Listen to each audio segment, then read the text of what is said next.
tree gap, there is a small cottage with a sign that says, "Do not enter." People would describe the house almost as a touch-me-not cottage, but something about that cottage, the wood, so pretty and soothing, almost looking magical.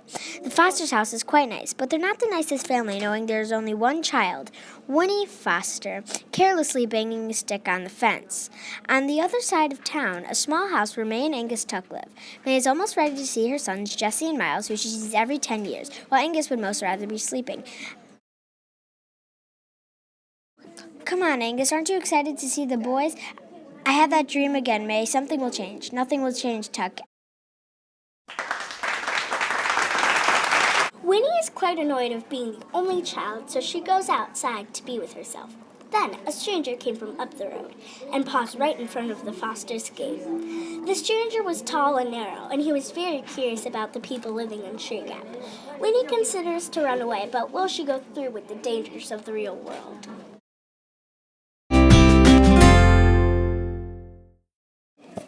Winnie watches Jesse drink out of a small spring. He looks up and spots her. "Hi, I'm Winnie, and I would love a drink from that pretty spring."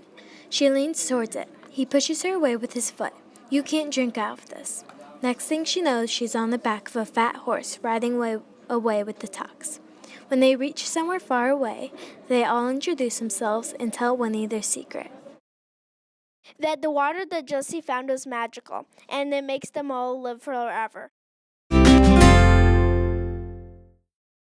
Winnie couldn't sleep all night. She saw Mr. Tuck and May Tuck, but paid no attention to them.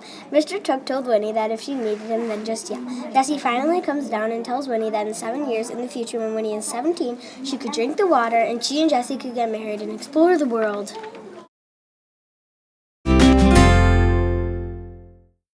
And the yellow suit returns to the Touch-Me-Not cottage. He met up with Winnie's grandma to make a trade.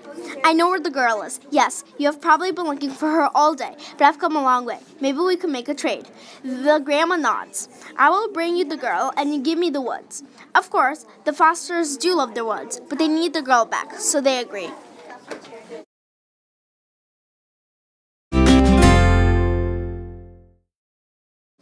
The man in the yellow suit comes back to the Tucks' house to collect Winnie, even though she went to the Tucks by herself. He doesn't believe her and starts yelling, so May Tuck whacks him in the head with the shotgun.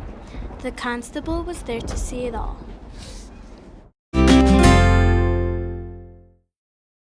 A while after May hit the man in the yellow suit, he dies from it. The constable comes to confirm that they need to hang May because of the murder. In the evening, Jesse talks to Winnie and says they are going to rescue May at midnight. He also gives Winnie a bottle of spring water to drink when she turns 17. Winnie eagerly waits for midnight. At midnight, Winnie goes to the jailhouse with Miles and Jesse to switch places with May Tuck. Miles pries the window open. May Tuck then squeezes through the window and Winnie climbs in the jailhouse. Later, the constable finds out that May is not in the jailhouse and returns Winnie to her home. Her parents were shocked at what she did. The Tuck family leave the town to somewhere unknown. 40 years later, the Tucks come back to see that Winnie died and she did not drink the water that Jesse gave her.